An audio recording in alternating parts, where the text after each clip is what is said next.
Alright, YouTube. This time we're going to make a t-shirt using YoyoInk. At the end, I think you'll see that the colors and everything look pretty good. We'll have a nice shirt for a long time.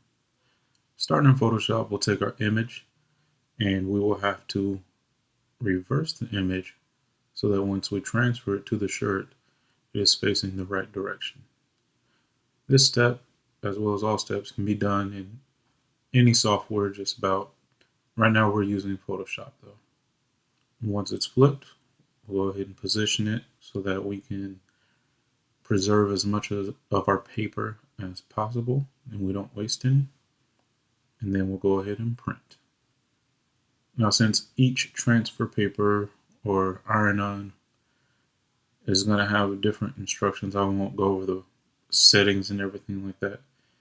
I will say that we're using a Cricut heat press. You can use an iron, but there's some inconsistencies, but you do always want to iron your shirt real quick to get any moisture out.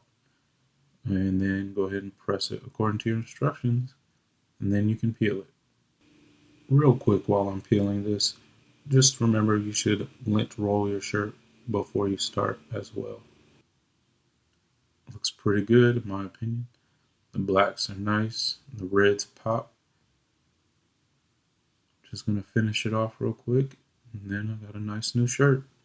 Just going to finish it off per the instructions of my kit. And I think this is going to work. If you have any questions, please do reach out. If this video helped, please give us a like or a comment and let us know. If you're feeling generous, go ahead and give us a subscribe. Thanks for watching.